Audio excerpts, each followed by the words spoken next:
Firman Tuhan pada malam hari ini yang akan kita renungkan terambil dari kitab Mazmur pasal pertama. Mazmur pasal pertama ayat 1 sampai ayat yang ke-6. Nah, kita akan bacakan dulu secara bergantian. Mari kita bacakan secara bergantian. Berbahagialah orang yang tidak berjalan menurut nasihat orang fasik, yang tidak berdiri di jalan orang berdosa, dan yang tidak duduk dalam kumpulan pencemooh.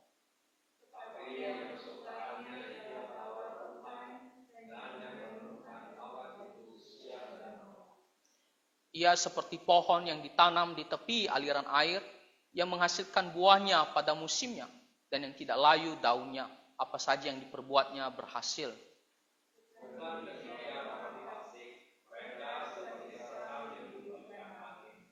Sebab itu orang fasik tidak akan tahan dalam penghakiman, begitu pula orang berdosa dalam perkumpulan orang benar.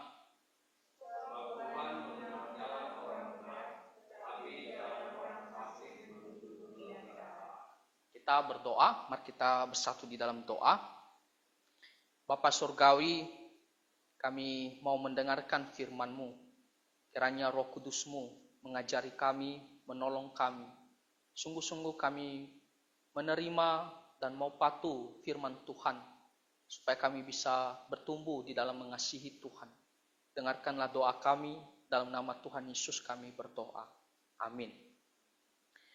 Firman Tuhan yang kita renungkan pada malam hari ini, saya kasih temanya pribadi yang bertumbuh di dalam Tuhan. Ya, pribadi yang bertumbuh di dalam Tuhan. Dan sangat menarik karena Mazmur ini ditempatkan di paling awal dari 150 Mazmur. Kita bisa melihat bahwa Mazmur ini adalah nasihat-nasihat yang sangat penting, dasar ya, sebelum kita nantinya melihat bagian firman Tuhan di pasal-pasal berikutnya.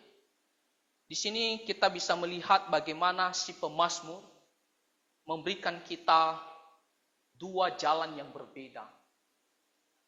Dan masing-masing jalan ini tentunya ada akibatnya. Tentunya firman Tuhan mengajari kita bagaimana sikap kita di dalam menentukan jalan yang mana yang harus kita ambil. Tetapi dalam bagian firman Tuhan ini, saya ingin mengajak kita untuk melihat satu poin bagaimana supaya kita orang Kristen bisa menjadi seorang yang memiliki pertumbuhan kerohanian. Pertumbuhan kerohanian artinya apa? Kita semakin mengenal Tuhan dan semakin dekat dengan Tuhan, mengasihi Tuhan di dalam kehidupan kita sehari-hari. Ini sangat penting karena kita ini adalah orang berdosa, meskipun kita sudah percaya kepada Tuhan Yesus. Sebagai manusia kita bisa jatuh ke dalam dosa. Kita butuh firman Tuhan untuk menegur kita, untuk mendidik kita, dan untuk membawa kita lebih dekat kepada Tuhan. Nah, jadi bagaimana supaya kita bisa menjadi pribadi Kristen yang bertumbuh di dalam kerohanian kita? Di sini ada dua hal yang harus kita lakukan. Dua hal yang harus kita perhatikan. Yang pertama adalah sesuatu yang tidak boleh kita lakukan. Dan yang kedua adalah sesuatu yang harus kita lakukan. Jadi ada hal yang tidak boleh kita lakukan, tapi ada hal yang harus kita lakukan agar bisa nantinya tercapai kerohanian yang semakin bertumbuh di dalam Tuhan. Nah, kita lihat dulu bagian pertama, hal yang tidak boleh kita lakukan sebagai orang Kristen. Di sini dikatakan, berbahagialah orang yang tidak berjalan menurut nasihat orang fasik. Berbahagialah, artinya diberkatilah. Orang yang tidak berjalan menurut nasihat orang fasik. Orang fasik adalah orang yang tidak mengenal Tuhan. Di Mazmur pasal 10 di situ dikatakan orang fasik berkata tidak ada Allah. Jelas-jelas orang fasik adalah orang yang menyangkal adanya Tuhan. Orang yang tidak mau mengakui keberadaan Tuhan. Dan sekaligus tidak ada rasa hormat kepada Tuhan. Orang-orang yang tidak mau beribadah kepada Tuhan. Itulah yang namanya fasik. Dan di sini dikatakan tidak berjalan menurut nasihat orang fasik. Di sini kita bisa melihat bahwa orang-orang fasik ini juga suka memberikan pengajaran, nasihat, pengaruh kepada orang-orang lain. Dan kita sebagai orang yang percaya kepada Tuhan tidak boleh datang mendengar ataupun meminta petunjuk hidup dari mereka. Kita tidak boleh mendengar apa yang menjadi nasihat mereka. Karena sudah sangat jelas tidak ada hal yang baik yang datang dari orang-orang fasik. Kita tidak boleh datang bertanya sesuatu kepada orang-orang seperti demikian. Bagaimana kita harus hidup? Karena sudah sangat jelas mereka akan menyesatkan kita. Mereka akan mempengaruhi kita untuk tidak lagi ikut Tuhan. Untuk tidak lagi hormat kepada Tuhan. Untuk tidak lagi beribadah kepada Tuhan.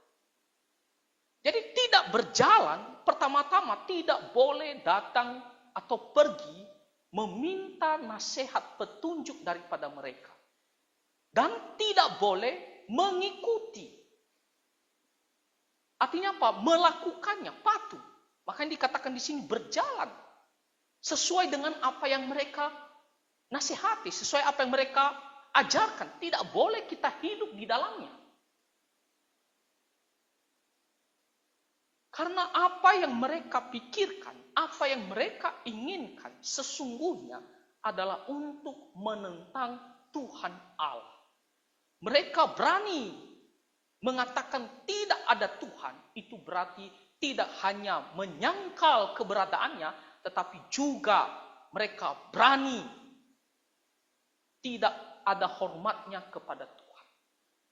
Mereka mengatakan pada diri mereka sendiri, tidak ada yang memimpin hidup mereka, tidak ada yang mengontrol hidup mereka. Mereka mau hidup bebas, mereka tidak mau patuh terhadap apa yang Tuhan mau. Makanya jelas sekali mereka tidak beribadah kepada Tuhan. Nah, kalau sama orang-orang seperti demikian, bagaimana bisa kita pergi meminta nasihat kepada mereka?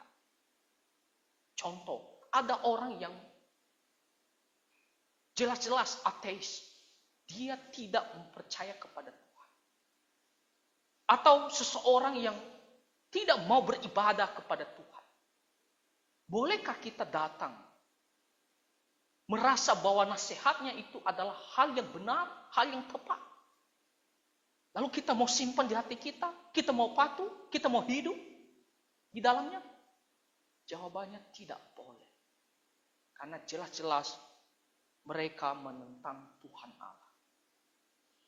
Jadi tidak boleh berjalan menurut nasihat orang fasik. Artinya tidak boleh mendengar, meminta nasihat mereka, lalu mengikutinya, patuh, hidup di dalam ajaran orang-orang fasik. Kita harus jauhi mereka. Jauhi ajaran mereka. Karena tidak ada kehidupan di dalam. Lalu di sini dikatakan yang tidak berdiri di jalan orang berdosa. Orang berdosa di sini bukan sekedar melakukan hal yang salah atau sesuatu yang dilarang oleh hukum Tuhan. Tetapi orang berdosa di sini dikasih label orang berdosa. Kita semua orang berdosa, betul? Semua orang berdosa. Apa Apa bedanya kita orang Kristen dengan orang berdosa yang dimaksud di sini? Kita masih bisa jatuh ke dalam dosa sehingga kita tetap menyadari kita ini orang berdosa. Tapi orang berdosa di sini adalah kelompok yang berbeda. Orang berdosa di sini dikasih label orang berdosa itu berarti apa? Orang yang hidup di dalam dosa, kesukaannya adalah berbuat dosa. Orang yang menikmati perbuatan-perbuatan jahat. Orang yang hanya memuaskan hawa nafsu kedagingannya. Itu bedanya. Bedanya dengan kita tetap adalah orang berdosa. Tetapi kita tidak lagi hidup di dalam dosa, menikmati hawa nafsu, ataupun kita menyukai hal-hal yang jahat. Makanya di sini dikatakan orang berdosa. Tidak berdiri, maksudnya apa? Tidak berdiri artinya tidak hadir di jalan mereka. Tidak berada di jalan orang berdosa ini. Kita tidak boleh ditemukan bahwa kita itu hidup sesuai dengan orang-orang yang berdosa ini. Artinya kita tidak boleh melakukan apa yang mereka lakukan. Seperti apa cara pikir mereka. Seperti apa yang mereka lakukan setiap hari. Kita tidak boleh seperti mereka. Mereka, orang-orang berdosa ini, bagi mereka, hawa nafsu, kedagingan adalah segala-galanya. Yang penting saya senang. Yang penting saya puas. Apakah hal itu adalah hal yang berdosa? Tidak peduli. Bahkan kalaupun hal berdosa, mereka dengan sengaja melakukannya untuk memuaskan hawa nafsu mereka. Kita tidak boleh punya sikap hidup seperti demikian.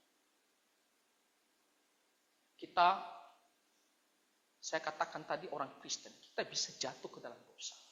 Tapi kita tidak seperti mereka yang mencintai, yang hidup di dalam dosa.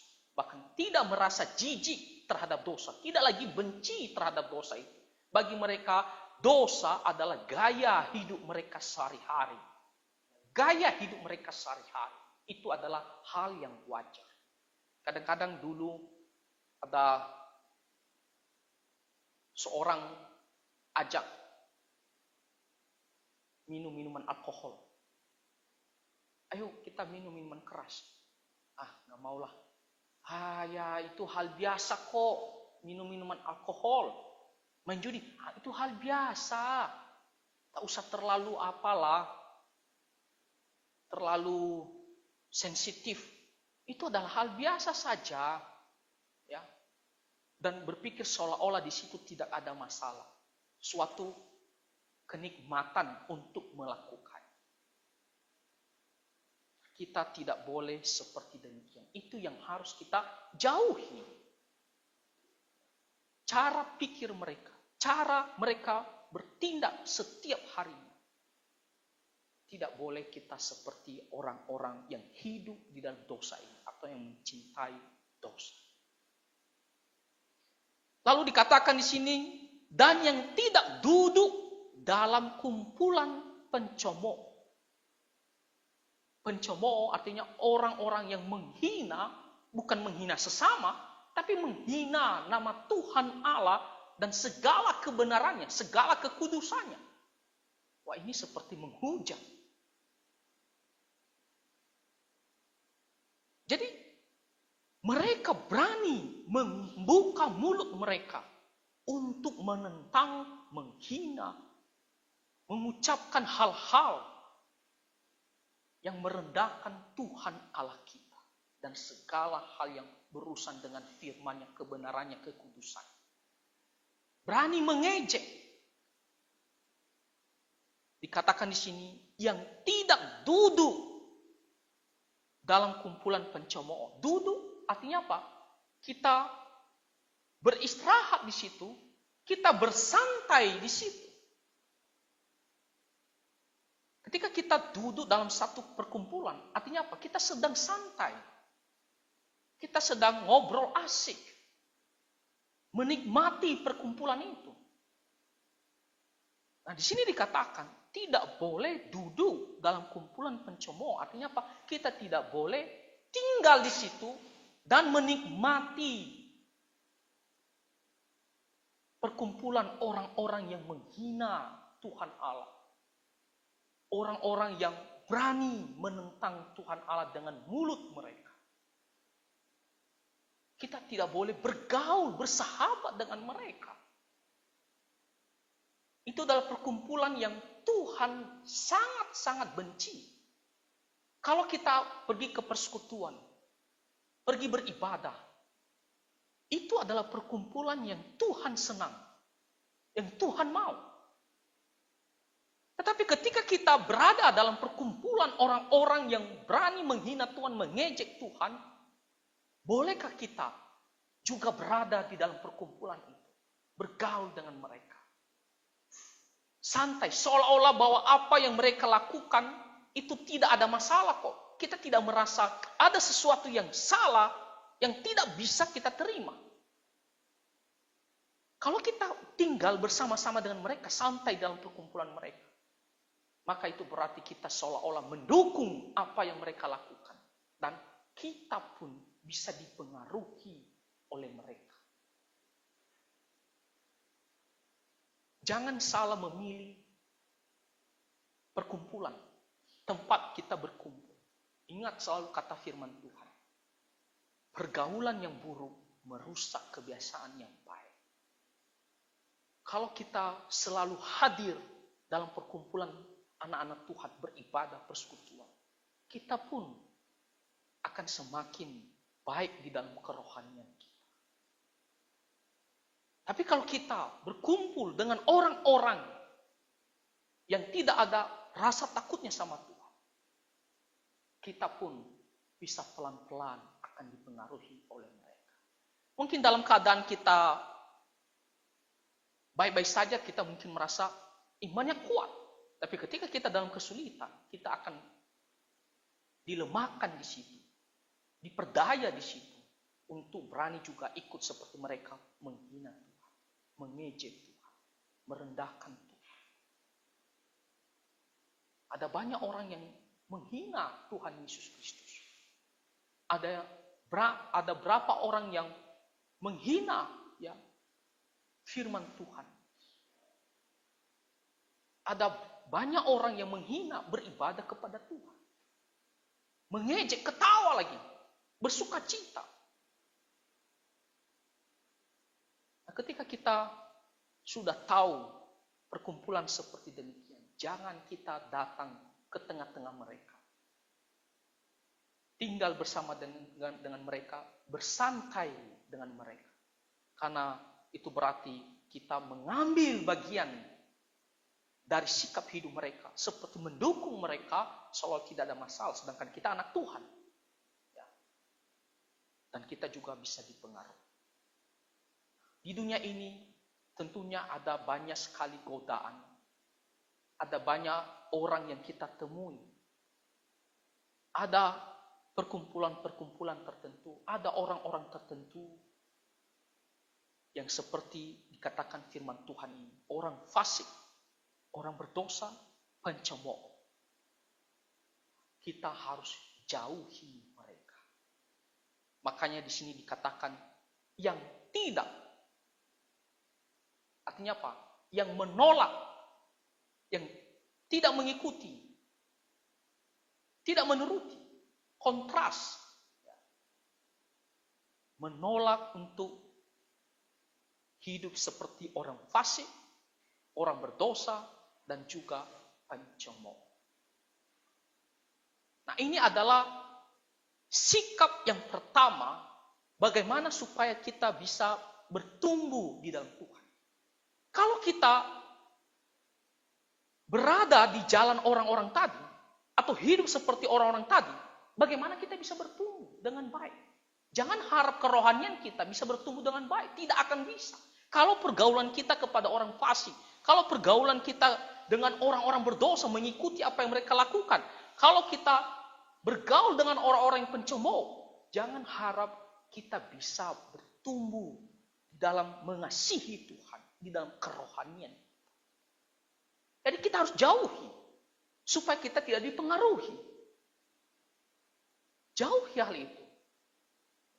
Karena kalau tidak, kita tidak akan benar-benar mengasihi Tuhan. Nah, itu adalah sikap pertama, jauhi hal yang salah ini. Ya. Lalu, sikap yang kedua, yang harus kita lakukan. Kalau tadi, sifatnya adalah negatif, tidak boleh. Kalau ini sifatnya positif, kita harus lakukan. Supaya kita bisa bertumbuh di dalam kerohanian. Ini saling melengkapi, saudara-saudara. Tidak hanya kita jauhi dari hal-hal yang berdosa, tidak hanya cukup untuk itu, supaya kita bisa bertumbuh di dalam kerohanian kita. Tapi ada hal yang harus kita lakukan juga. Apa itu? Yang kedua. Tetapi yang kesukaannya ialah Taurat Tuhan dan yang merenungkan Taurat itu siang dan malam. Yang harus kita lakukan adalah menyukai.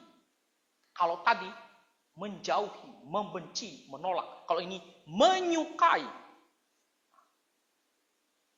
Kesukaan itu seperti selera, ya, ataupun seperti hobi, kesukaan kita yang membuat kita senang, bersukacita, giat, karena namanya kita suka. Kalau kita tidak suka, kita seperti terpaksa, berat hati. Tapi di sini dikatakan kesukaan. Di sini dikatakan kesukaannya ialah Taurat Tuhan. Firman Tuhan. Bagaimana caranya kita menyukai atau kita dinyatakan suka terhadap firman Tuhan? Yang pertama-tama tentunya kita mau membaca, mau mendengar firman Tuhan. Sangat kontras yang tadi. Kalau tadi, jangan dengarkan nasihat mereka. Jangan dengar nasihat mereka. Karena itu tidak ada kehidupan. Kebinasaan di dalamnya. Sekarang, kontrasnya adalah sukai nasihat firman Tuhan. Taurat Tuhan. Mulai dari kitab Kejadian sampai kitab Wahyu. Itu adalah semua firman Tuhan.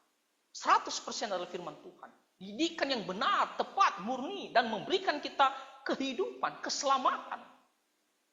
Kita harus mau datang. Kita harus aktif datang. Aktif untuk datang, mau mendengar. Kita mau tahu apa kata firman Tuhan kepada saya. Kita harus bertanya. Ketika kita mendengar firman Tuhan, kita tahu, oh inilah yang harus saya lakukan.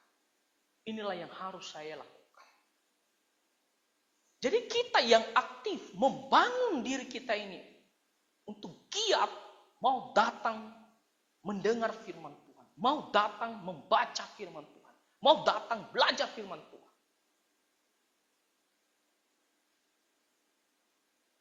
Kita tidak perlu didorong-dorong.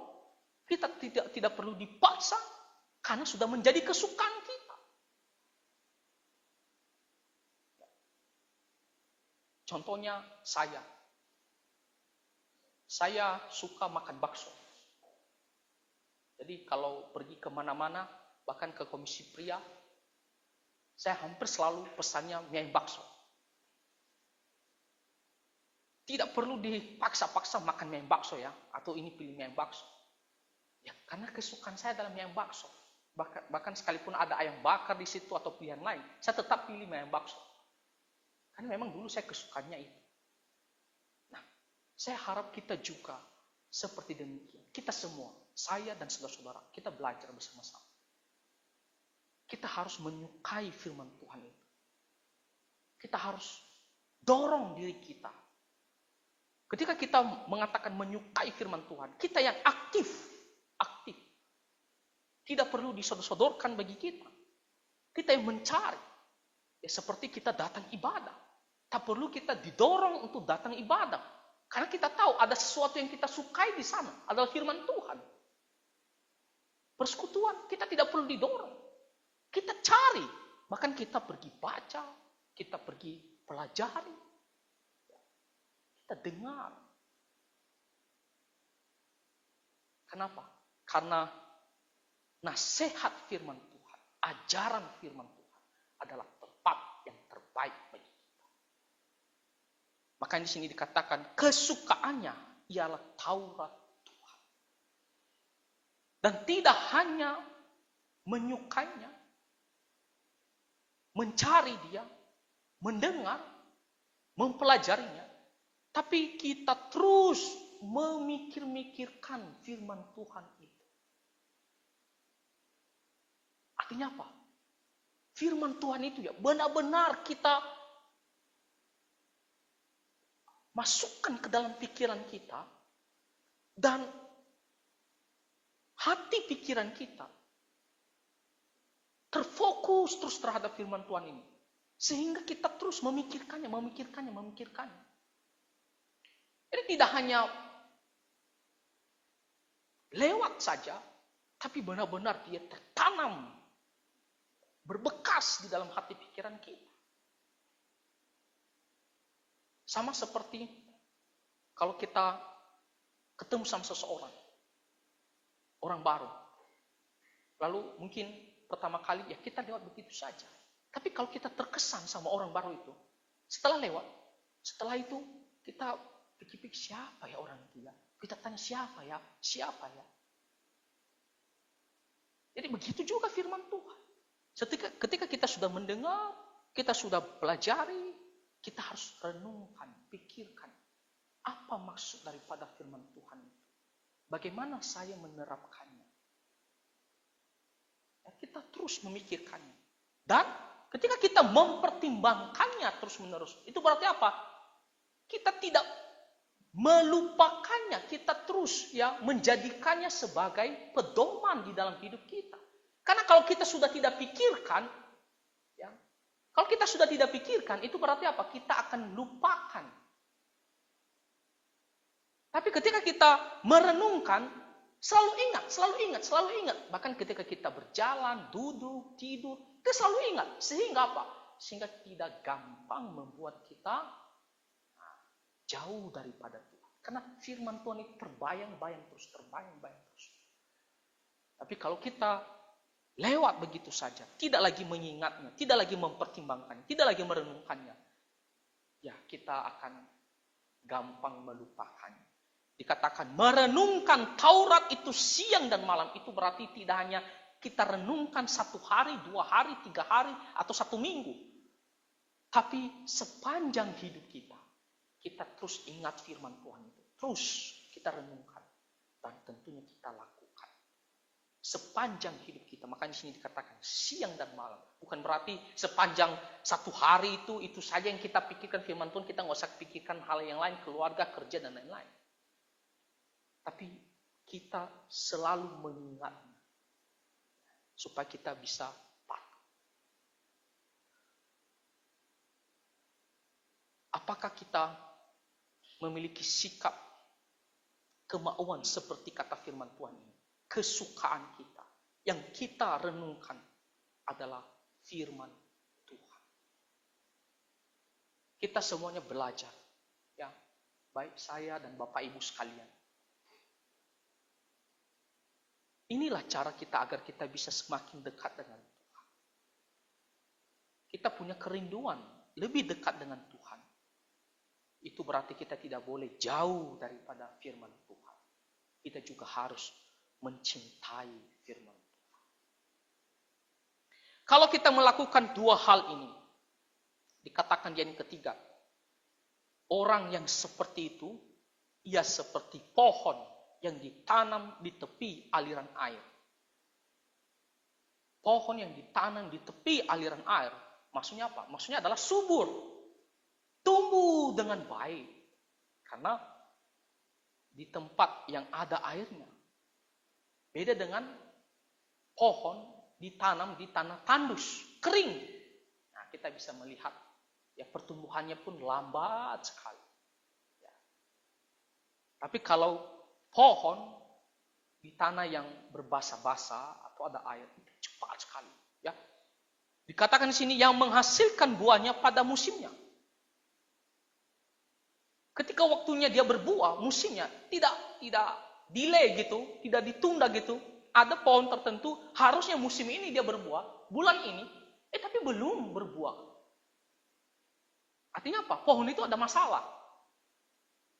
Tapi di sini dikatakan setiap musimnya, setiap waktunya dia berbuah. Bahkan kadang-kadang ada pohon tertentu belum waktunya berbuah, dia sudah berbuah duluan. Di sini dikatakan dan yang daunnya tidak layu. Tidak layu. Kalau tidak subur pohon itu pasti dia akan kering ya. Daunnya bisa dilihat kuning-kuning ya, lalu keriput, bentar lagi mati. Tapi kalau daunnya mekar, subur, hijau, wah, kita melihat bahwa pohon itu subur, bagus. Nah, demikian juga kita orang-orang yang menjauhi hal yang berdosa dan menyukai firman Tuhan. Dikatakan apa saja yang diperbuatnya berhasil. Yang pertama-tama kerohanian kita akan bertumbuh dengan baik. Dan tentunya dalam setiap pekerjaan kita sehari-hari, Tuhan akan memberkati. Tuhan akan senang kepada kita. Tuhan akan memberikan kita keberhasilan. Kenapa? Karena kita melakukan perintah-perintah. Bukankah kita orang Kristen ya, mengharapkan segala hal yang baik datangnya daripada Tuhan. Dan itu Tuhan memang sediakan bagi kita. Lalu kalau kita mau mendapatkan keberhasilan, berkat Tuhan, segala hal yang baik, marilah kita menjauhi hal yang berdosa dan kita mencintai firman Tuhan. Bertumbuh dengan baik dan berhasil di dalam kehidupan kita. Bukan seperti orang fasik, seperti sekam. Sekam itu bagian kulit gandum ya, yang dimana itu akan ditiup angin, akan dibuang. Ya, tidak ada arti, ringan dan dibuang. Ya. Biasanya juga kami dulu setelah padi digiling, lalu ada bagian sekam-sekamnya, kulit-kulit padi yang sisa. Itu di kampung harus ada alat penampi itu. Jadi diusahakan yang ada angin kencang supaya apa? Supaya bisa dihembus angin sekam. Jadi dibuang, tidak ada arti. Demikian juga orang fasik tidak akan tahan dalam penghakiman. Ketika mereka menghadap Tuhan, mereka akan dihakimi, mereka akan dihukum oleh Tuhan, dibuang, ya tidak ada arti. Bahkan di dalam perkumpulan orang benar, mereka tidak akan tahan karena sifat mereka mencintai dosa. Dalam perkumpulan orang-orang yang mencintai Tuhan, mereka tidak akan tahan, apalagi nanti di sorga, mereka tidak akan ditemukan di sana. Tuhan itu Maha Tahu, Dia mengenal jalan orang benar. Dia mengawasi, Dia beserta dengan kita. Tetapi kalau orang fasik, Tuhan akan hukum mereka. Ujung mereka adalah kebinasaan. Nah, jadi saudara-saudara, itulah kunci agar kita menjadi orang Kristen yang bertumbuh di dalam Tuhan, dalam hal kerohanian kita. Dua hal yang harus kita lakukan. Satu sifatnya ya, negatif, satu sifatnya positif. Negatif, jauhi hal yang berdosa, dan positif, cintailah firman Tuhan. Maka Tuhan akan berkati kita, kita pun semakin ya, mengenal Tuhan, semakin dekat dengan Tuhan. Kiranya firman Tuhan ini bisa menolong kita semua, mari kita bersatu di dalam doa. Bapa Surgawi, kami sangat bersyukur untuk firman-Mu yang mengajarkan kami bagaimana menjadi pribadi yang bertumbuh di dalam Tuhan. Tuhan, kami adalah orang berdosa. Kami cenderung mengikuti apa yang kami anggap adalah memuaskan hawa nafsu. Kami juga cenderung bisa jatuh ke dalam dosa. Tuhan, firman-Mu, pimpin kami, tolong kami. Tuhan, bimbing kami, agar kami bisa benar-benar menyimpan firman-Mu di dalam hati kami. Kami bisa belajar untuk semakin patuh dan mengasihi Tuhan. Terima kasih ya Tuhan. Ampunilah segala dosa dan pelanggaran kami. Kami berdoa di dalam nama Tuhan Yesus Kristus. Amin.